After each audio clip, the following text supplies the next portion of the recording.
Olá pessoal, tudo bem? Tudo bem com todos? Então, vamos dar prosseguimento à nossa disciplina cirúrgica 2, né? E quem lembra, quem tem acompanhado as nossas aulas, a última aula, né? Eu comentei sobre câncer de língua, câncer labial, câncer oral, câncer de boca, né?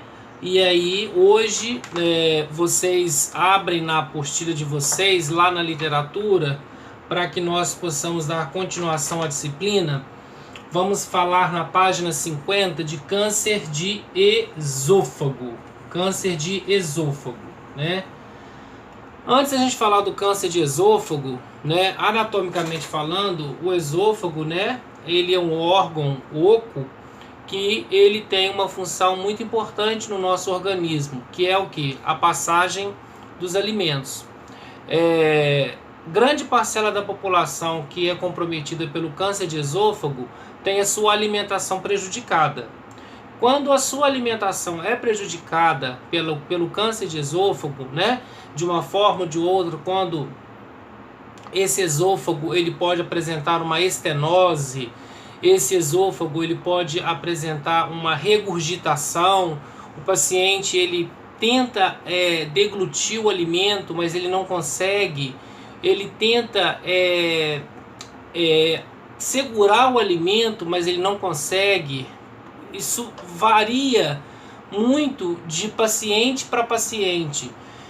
A gente tem pacientes com câncer de esôfago que no início da doença ainda há uma condição dele conseguir alimentar pela boca, né? E o alimento passar naturalmente pelo esôfago. Mas já existem pacientes que já em casos mais avançados essa condição não é mais pertinente.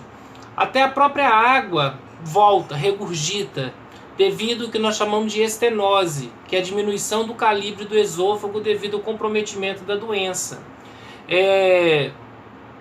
Um dos primeiros sintomas que geralmente as pessoas sentem quando, né, apresenta aí o câncer de esôfago é dor epigástrica, né, queimação no estômago, pirose, que a gente chama de azia. Parece que não está com uma digestão completa, a pessoa parece que ela está insatisfeita ou que ela está com um desconforto gástrico importante. Ela começa a ter vômitos, né? E procura o gastroenterologista para avaliar melhor essa condição. Baseado nesses sintomas, ele automaticamente pede uma endoscopia digestiva para avaliar se realmente o problema é no estômago, é no duodeno, é no hiato, né? Ou, por exemplo, no esôfago desse paciente que está tendo esse comprometimento da dificuldade de deglutir.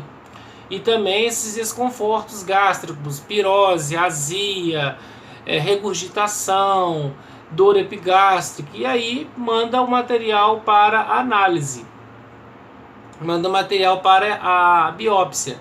Aí vem, né, a resposta inesperada, que é o quê? O carcinoma maligno de esôfago, que nada mais é do que o câncer de esôfago.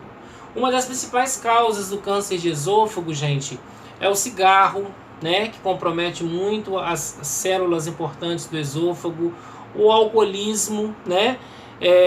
Porque a dieta também passa pelo esôfago, então o álcool ele também altera as células importantes do esôfago, né? E além da ordem genética, além da ordem hereditária, né, da pessoa ela ter aquele comprometimento de desenvolver um câncer, porque na família já tem histórico de câncer, né? Então não é regra, não é uma ordem. Não é uma lei que quem fuma, que quem bebe vai dar câncer de esôfago. Isso não existe, né?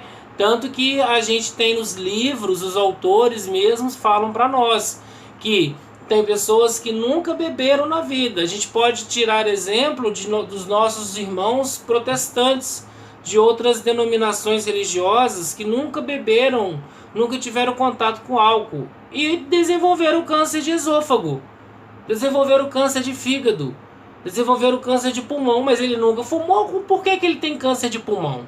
Então, são várias ordens, né? São vários fatores que também contribuem para que haja desenvolvimento desordenado desse tipo de problema no órgão do paciente. Então, é lei beber e ter câncer? É lei fumar e ter câncer? Claro que não. Isso não existe, né? Primeiro, a gente tem que pensar na predisposição. Segundo, nós temos que pensar na genética. Terceiro, nós temos que pensar no histórico familiar. Então, ou seja, são várias condições que nós temos que colocar em pauta, que faz com que nós pensamos que existem vários fatores pertinentes que facilitam, infelizmente, o desenvolvimento da doença. Aí na literatura, lá na página 50, continuando a aula, fala que o paciente será primeiro, ele vai ter uma dificuldade, né, da deglutição, né, assim como outros cânceres que a gente falou, disfagia, dor ao alimentar, regurgitação, náuseas, vômito. Vai ter várias condições que esse paciente vai apresentar e que ele, né, com o passar do tempo, ele vai sentir mais e mais. Um dos maiores problemas, gente, que o paciente, você que vai cuidar de um paciente oncológico, principalmente que tem câncer do sistema gastrointestinal, é o paciente lúcido, orientado, sabendo tudo o que está se passando com ele, e ele ter que aceitar a proposta de estar com uma doença que está comprometendo o seu organismo, né? Para aí a gente vê como que não é fácil para uma pessoa, principalmente quando aquele adenocarcinoma ou aquele carcinoma, né, o médico ou a médica vira para o paciente junto com o acompanhante ao lado e fala que não tem mais jeito, que o tratamento é paliativo, que não tem expectativa de cura, que já virou metástase, já está, por exemplo, no estômago, já está no fígado, já está nos ossos, já está no pulmão, né? E que cada dia que passa a pessoa tende a sofrer mais e mais, principalmente quando há uma consciência da própria pessoa que ela sabe que aquilo ali que está acontecendo com ela não tem melhora, não tem retorno de melhora, não tem expectativa de cura. O sofrimento é maior? Com certeza é muito maior, principalmente falando assim, pessoas jovens, né, pessoas que descobrem, né, digamos assim, precocemente, até importante, né, porque o tratamento pode ser melhor ou não. Geralmente, o início do tratamento para câncer de esôfago, assim como outros tipos de câncer, a gente sabe que um dos tratamentos de escolha é a quimioterapia, né? A médica escolhe o tipo de quimioterápico que vai ser utilizado nesse médico, a enfermagem assim administrar esse quimioterápico, né? A quimioterapia ela pode ser feita de 15 em 15 dias, né? Durante 2 vezes por semana, e também além da quimioterapia pode associar com a radioterapia, né? Esse tratamento. Aí depois, futuramente, pode-se pensar numa cirurgia, quando vê que realmente o quimioterápico, o radioterápico, né? Ou seja, a quimioterapia, a radioterapia, ela diminuiu o crescimento tumoral, ela diminuiu o crescimento do câncer, fazendo com que haja uma autonomia para o médico fazer a cirurgia e tirar um pedaço daquele esôfago ou tirar aquele câncer que está localizado no esôfago, né? E aí, gente, os sintomas mais tardios do câncer, né, a gente sabe que principalmente o hálito fétido, que é um hálito não agradável, né? O paciente ele pode, segundo a literatura, ter dispneia, dificuldade para respirar. Já são casos mais avançados, casos mais graves, né? Sem ser aqueles inícios que eu falei para vocês de epigastralgia, pirose, náuseas, vômito, né, mal-estar, né, a comida ela parece que parou no estômago, não faz digestão, né? Às vezes no início da quimioterapia o paciente não tem fome, né? O paciente não consegue alimentar, o paciente sente dores pelo corpo, o paciente fica apático, fica prostrado, o paciente pode perder peso pela inapetência alimentar, né? Segundo a literatura, a gente sabe que pacientes oncológicos com câncer de esôfago, né? A gente falando propriamente, dizendo na página 50, pode perder em torno de até 10 quilos, tá, gente? A porção do esôfago contendo o crescimento é removida e a continuidade do trato gastrointestinal é reformada, trazendo o estômago para dentro do tórax e nele implantada a parte proximal do esôfago. Então isso é quando faz um tratamento cirúrgico, que ainda há uma expectativa de cura desse paciente, onde esse paciente foi premiado por ter condições de fazer uma cirurgia, dar sua retirada parcial do esôfago, para que ele consiga ter uma alimentação correta, uma alimentação tranquila, sem sonda nasogástrica, sem gastrostomia, sem jejunostomia, sem dieta parenteral, né, nasoentérica, enfim, né? Este paciente foi contemplado com essa cirurgia, com o avanço do tratamento, ele consegue, assim, depois dessa cirurgia, né, a gente chama de esofagogastrostomia, né, ou seja, ele consegue alimentar novamente com auxílio de uma cirurgia bem realizada, fazendo com que ele tenha uma dieta oral de uma forma mais tranquila, e assim ele vai conseguir aumentar o seu ego, o seu superego, né, e tendo assim também uma qualidade de vida melhor, tanto para ele quanto para os seus familiares. Isso é muito importante para todos da família, né, pessoal? Vamos continuar a nossa aula, tá? Pessoal, falando ainda, né, sobre câncer gástrico, câncer, né, que envolve a parte do esôfago, a gente sabe que os cuidados de enfermagem, eles vão muito além do que está na literatura na página 51, né? Como está falando na literatura, a dificuldade da deglutição e da regurgitação de alimentos são as manifestações dessa doença. Como eu falei, náuseas, vômito, né? O paciente tem uma predisposição a ter uma regurgitação, né? Ele pode voltar o alimento. Esses problemas levam a déficit nutricional, né? Como a gente já falou, perda ponderal de peso. O paciente pode perder até, segundo a literatura, 10 quilos devido a essa inapetência alimentar, essas náuseas, esses vômitos que o próprio câncer ele desenvolve na pessoa, fazendo com que ele haja uma dificuldade maior na sua dieta. Dá-se atenção à administração da dieta altamente calórica e proteica de forma líquida ou pastosa conforme a tolerância. Então, como cuidado de enfermagem, nós temos que adequar a necessidade do paciente conforme a prescrição médica. Né? É um paciente pré-operatório, é um paciente pós-operatório, é um paciente que ainda iniciou o tratamento, a dieta dele é uma dieta pastosa, é uma dieta livre ainda, né, ou não, né, cirurgicamente falando, agora ele passa a alimentar por sonda, né, porque esôfago já não tem mais, né, porque o câncer comprometeu toda a parte do esôfago, do sistema gastrointestinal. A dieta ela é nasogástrica ou ela é gastrostomia via estômago direto aqui na parte do paciente. Então, assim, na verdade, a enfermagem, nós, corpo de enfermagem, vai se adequar à necessidade desse paciente conforme a sua fonte nutricional e qual que é a via de administração de alimentos desse paciente. Se é interal, se é nasogástrica, se é jejunostomia, se é gastrostomia, se é nasogástrica, se é parenteral, né? Ou se ainda esse paciente vai conseguir alimentar via oral, correto?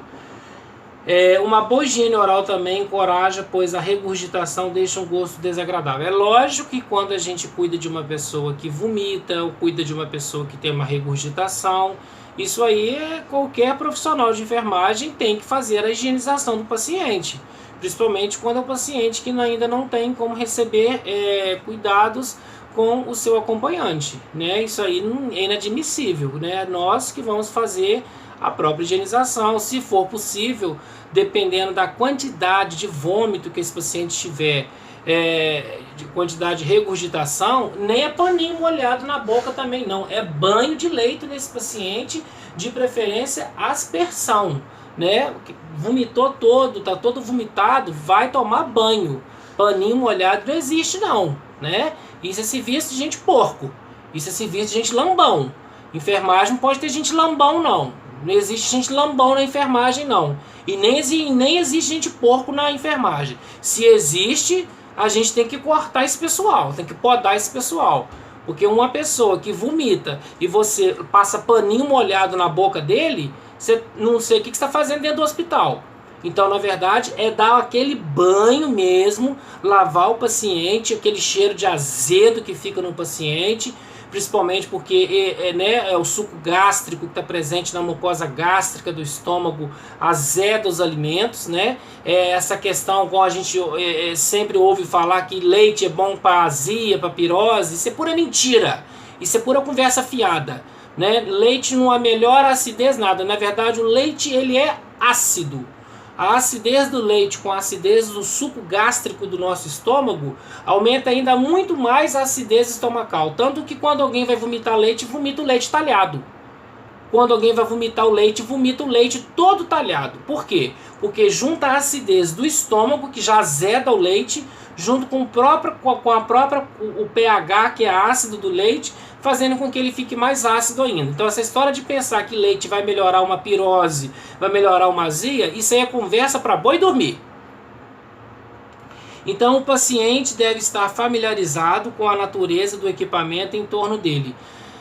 Aí, gente, que eu falo, entra o apoio do psicólogo, entra o apoio do nutricionista, entra o apoio do assistente social, entra o apoio do enfermeiro, entra o apoio do técnico em enfermagem, ou seja, entra o apoio de uma equipe multiprofissional que vai trabalhar diretamente, né, o principal problema que está comprometendo a vida social, a vida comunitária, né, deste paciente, que às vezes ele vai embora para casa com a sonda no nariz, às vezes ele vai embora para casa com a sonda no estômago, direto no estômago, né? Às vezes ele vai embora para casa com uma sonda direto na circulação sanguínea, na jugular, né?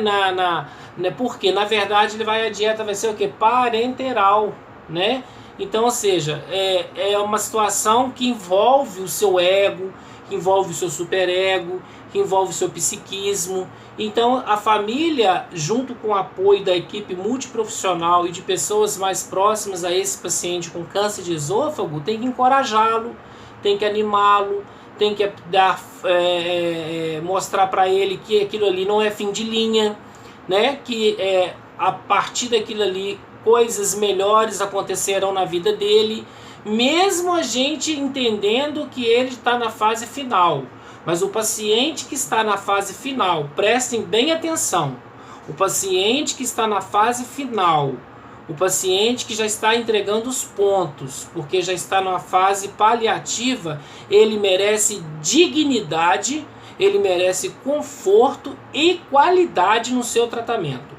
Primeira situação que nós da enfermagem devemos ter consciência é que esse paciente paliativo, esse paciente que já não tem cura mais, ele tem que ter segurança e conforto na assistência de enfermagem quando eu falo no quesito dor. Ele não pode sentir dor, né? Apesar de todo o problema que ele está sentindo, dor ele não pode ter. Ele tem que ter, o final dele tem que ser digno. O final dele tem que ser um final com qualidade. O final dele tem que ser um final com conforto. Porque pelo menos dor ele não vai sentir, né? Seja morfina, seja codeína, seja dolantina, seja dimorfe, seja, né, qualquer outro tipo de analgésico opioide das ordens aí da codeína, por exemplo, mas que ele tenha conforto e qualidade de vida no seu tratamento, correto? Então, gente, falamos um pouquinho sobre Os cânceres que envolvem o sistema gastrointestinal, né? Falamos sobre câncer de boca, sobre câncer de língua, sobre câncer de lábios, sobre, né, no caso aí, outros tipos de câncer como labial, câncer oral. Falamos agora na página 50 sobre o câncer de esôfago, as causas, os tratamentos, né, os efeitos colaterais do tratamento, os sintomas da doença, né, o tratamento quando ele é paliativo, quando ele é curativo, os efeitos psicológicos que pode causar na vida de alguém que tem essa doença, câncer, principalmente a depressão. Muitos têm medo de quê? De morrer, né? E a enfermagem ela tem que ter uma estrutura bem estabilizada para que ela passe segurança, para que ela passe tranquilidade, para que ela passe o máximo de conforto que ela puder para esse paciente. Perfeito? Então, gente, sempre quando eu encerro um assunto, eu sempre deixo para vocês aberto, que vocês mandem perguntas, que vocês mandem para mim qualquer tipo de dúvida que vocês tiverem conforme as nossas aulas, para que vocês não fiquem com essas dúvidas, né? A gente sabe que isso é importante, tá? Só lembrando que a primeira prova de vocês eu já corrigi, a primeira prova de vocês ela já está no SECAP, né? Já foi corrigida, então a nossa segunda prova ela vai ser só em setembro, né? De onde eu parei até onde eu estou indo é a segunda matéria da segunda etapa da segunda prova de vocês, ok? Então vamos para a página 51 então para falarmos sobre o próximo assunto, que é oclusão arterial aguda, né? Primeira coisa, a gente temos que entender o que é oclusão. Oclusão, fechamento. A arterial vem de circulação. Aguda, rápido. Então, alguma coisa que fechou rápido dentro da circulação, né, e que está comprometendo o paciente. Então, devido a uma redução súbita do fluxo sanguíneo para os tecidos, estes poderão apresentar-se isquêmicos ou evoluir por uma necrose. Uma oclusão arterial aguda pode levar ao infarto agudo do miocárdio. Por que uma oclusão arterial aguda pode levar ao infarto agudo do miocárdio? A própria literatura ela é clara e precisa. A diminuição do fluxo sanguíneo naquela área que deveria ter sangue e ela não tem por causa dessa oclusão, desse fechamento, que eu posso chamar também de vasoconstrição, pode ter uma necrose. E essa necrose ela pode ter ausência de oxigênio próxima à área cardíaca, fazendo com que esse paciente tenha um infarto. As causas mais frequentes da oclusão são embolias, né, trombos, coágulos, estenose, diminuição do leito capilar, né, algum tipo de gordura, né, placa de ateroma, né, arteriosclerose ou arteriosclerose que impede a passagem do sangue, tromboses, que são os próprios trombos, né, que vão impedir a passagem do sangue, e com isso pode ter uma necrose, pode ter uma claudicação, pode ter uma embolia pulmonar, o paciente pode sofrer, né, por dispneia e ir a óbito no caso. A partir do momento que a oclusão se instala, né, a partir do momento que houve o problema do fechamento, do estreitamento daquela artéria, que pode levar a outros problemas, como a gente falou aqui, o desenvolvimento da circulação colateral, quanto mais lentamente se desenvolve a oclusão, né? Então, o que é uma circulação colateral ou bilateral? Né? É quando a gente tem, né, uma situação, né, a gente pode dizer que aqui, né, bem grosseiramente, aqui eu tenho a parede da artéria, a outra parede da artéria, tá? Aqui, e aqui eu tenho um trombo. Esse trombo aqui, o que vai ter aqui, que vai acontecer? O sangue vai passar aqui e vai ter uma circulação bilateral. Ó, a circulação vai ser bilateral ou colateral, né? Mais propriamente dita bilateral. Por isso que o sangue vai passar com dificuldade devido ao trombo de gordura. E aí, pessoal, um dos tratamentos mais eficazes para quando tem essa doença, que é a oclusão arterial aguda, é a embolectomia, né? O que vem a ser essa embolectomia? É a retirada do êmbolo, que está dentro daquela artéria, que está ocluindo a passagem do sangue, que está impedindo o quê? Que haja a presença de oxigênio. Lá na página 52, na literatura, está falando que dor, né, na metade dos casos, é insidiosa e de fraca intensidade, nos 50% restante é súbita e de forte intensidade. Por quê? Por que quem tem oclusão arterial aguda sente dor naquela área que houve a oclusão arterial aguda? Por falta de oxigênio, por falta de O2, né? A gente não aprendeu que na circulação sanguínea eu tenho as hemácias, eu tenho a hemoglobina, que são elementos figurados do sangue que servem para carrear oxigênio para toda parte do corpo humano. Quando eu tenho uma oclusão, uma vasoconstrição, quando eu tenho um fechamento de um vaso sanguíneo que naquela barreira impede a passagem do sangue, o membro vai se sentir prejudicado. Por exemplo, claudicação intermitente, que é a presença de trombo nas artérias. Essa claudicação intermitente, que é a presença de trombo nas artérias, vão fazer com que a mulher ou o homem sinta-se dor. Dor nas pernas ao deambular, porque está forçando a circulação, está forçando a deambulação. Quanto mais eu deambulo, né, mais força vai ter o quê? O sangue de querer passar. Como é que o sangue vai passar no local que está fechado? Como que o sangue vai passar no local que não tem como ele entrar para fazer o trabalho dele de caminhar durante o corpo? Então naquela área ali vai ter dor. Principalmente ardência, queimação. A gente vai ter em alguns casos hipotermia, né? Diminuição da temperatura corporal naquela área onde não tem passagem de oxigênio. Por que, João? Por que aquela área ela é hipotérmica? Aquela área não está com uma temperatura ambiente, não está com a temperatura corporal, porque não tem passagem de sangue. O que faz o meu corpo ficar aquecido, o que faz o meu corpo estar aquecido é o sangue. Por que quando alguém evolui para óbito ele fica frio? A temperatura dele é o que? Menos 33, 32, né? Vai variando. Por quê?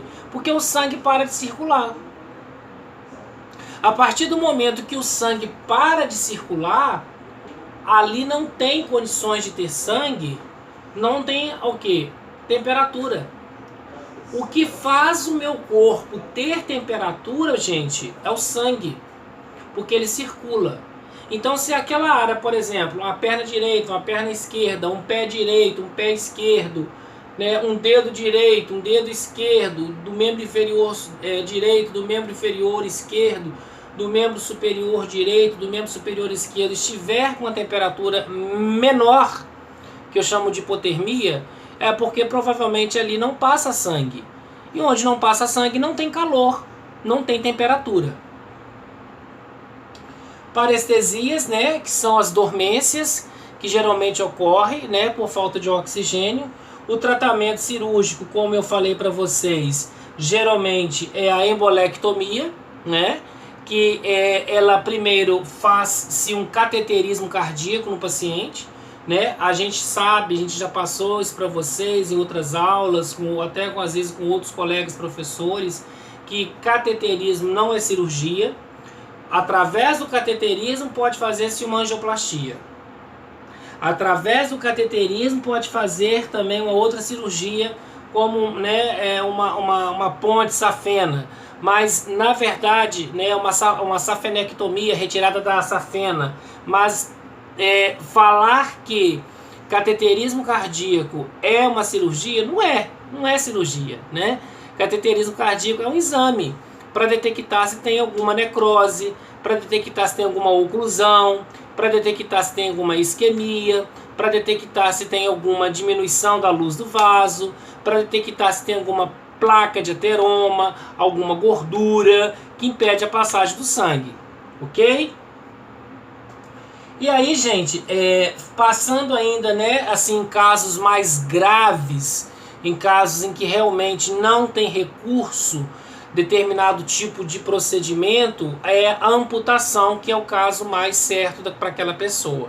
Quando deixa passar muito tempo, quando a pessoa ela não tem um tratamento adequado, quando ela vai procurar o tratamento já está tarde demais, deixa passar muito tempo, né? Não toma anticoagulante, antiagregante plaquetário, ácido acetilsalicílico, aspirina, Marevan, cilostazol, Vasogard, né, heparina, qualquer antiagregante plaquetário importante que é prescrito pelo médico quando descobre que ela tem uma oclusão arterial aguda importante, que serve como um aviso para um infarto, para uma embolia pulmonar, para um AVE, para uma infarto agudo do miocárdio, para também uma situação mais grave, como nós podemos citar o que? Uma amputação, tá? Qualquer dúvida que vocês tiverem, vocês mandem para mim. E aí, falando, né, dessa questão toda, a gente tem aí a arteriosclerose, lá na 52. A arteriosclerose é a obstrução arterial crônica. Gente, na verdade, a gente tem arteriosclerose. Arteriosclerose é a presença da gordura impedindo a passagem do trombo. A arteriosclerose é a diminuição da luz do vaso. Não confundem uma com a outra. Não é igual, não tem nada a ver uma com a outra. Arteriosclerose é a presença de quê? Da gordura. É a presença do trombo na passagem, né, do sangue. E a arteriosclerose é a diminuição da luz do vaso que impede a passagem do sangue, tá? Então, na literatura fala que a arteriosclerose, que é essa perda da elasticidade, é a perda do colágeno, né, a perda do tamanho da luz do vaso, é uma obstrução arterial com perda da elasticidade.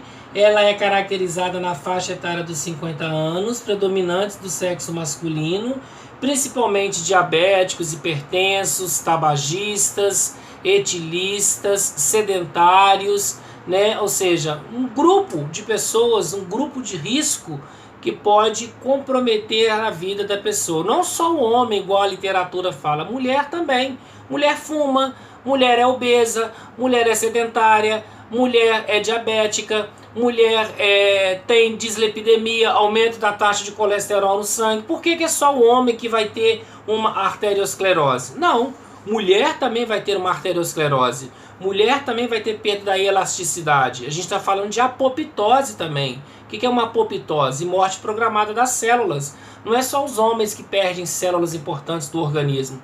Desde o meu primeiro dia de vida, desde o meu nascimento, eu já envelheço.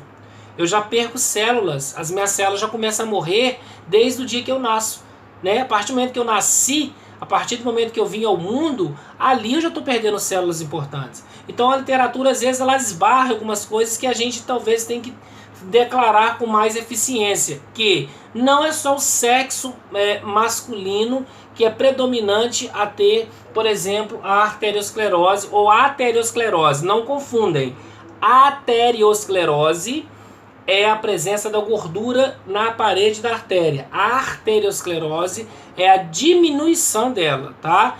Tanto homem quanto mulher. Não tem essa questão de individualismo.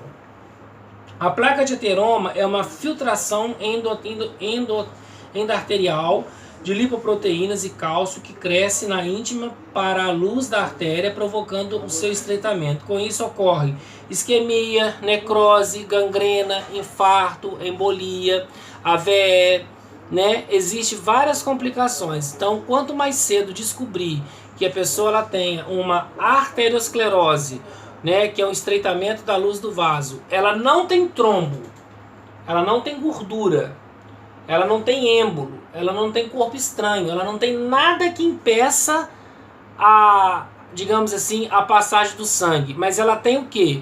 A diminuição da luz do vaso. Então é importante que essa pessoa ela entra com um antiagregante plaquetário para inativar o que eu chamo de quê? De cascata de coagulação. Para inativar o que eu chamo de quê? De sistema fibrinoplaquetário. Para inativar o que eu chamo de quê? De excesso de plaquetas, plaquetocitose, excesso de cálcio que faz endurecer a parede das artérias. Então isso é importante porque vai diminuir a formação, né, no caso aí da diminuição do tamanho dessa artéria, né? E no outro caso, que é a arteriosclerose, que já é a formação do trombo, já é a formação da gordura, a gente tem que pensar nas porcentagens. Segundo os livros, segundo os autores e as literaturas, acima de 80% de obstrução causada por uma placa de ateroma é cirurgia. A cirurgia, ela, né, depende da área que está o trombo, por exemplo, na carótida, né, no músculo esternogledomastoide, né, que é esse músculo todo que protege o nosso pescoço, chama-se endarquiterectomia carotídea. Se for em outra área do corpo, por exemplo, pode ser falado uma embolectomia, ou pode ser falado numa embolização. Mas, na verdade, ter qualidade de vida, caminhar, evitar gordura, evitar tabagismo, evitar etilismo, evitar sedentarismo, evitar obesidade, ter controle da diabetes, ter controle da hipertensão arterial, ter uma dieta regrada, né? Não é só carboidrato, não é só proteína, né? Porque excesso de proteínas também pode causar outros problemas no organismo, como até o que? Ácido úrico, aumento de cristais na presença das articulações, ok? Então, gente, fica essa aula de hoje para vocês, tá? Na próxima aula nós vamos dar continuidade à nossa disciplina, lembrando que a nossa prova é só mês que vem, setembro, dia 23, a segunda prova. A primeira prova eu já entreguei, já está na secretaria da escola, tá? Aproveite essa aula de hoje. Tirem as dúvidas que vocês desejarem tirarem comigo. Mande perguntas para mim. Não fique com dúvidas, tá? Breve, se Deus quiser, estaremos todos juntos reunidos novamente. E desejo todos aí tudo de bom. Um bom fim de semana e aproveite bastante a aula. Como eu sempre digo, não fique com dúvidas. Dúvidas, mande para mim. Um forte abraço e fiquem todos com Deus. Tudo de bom.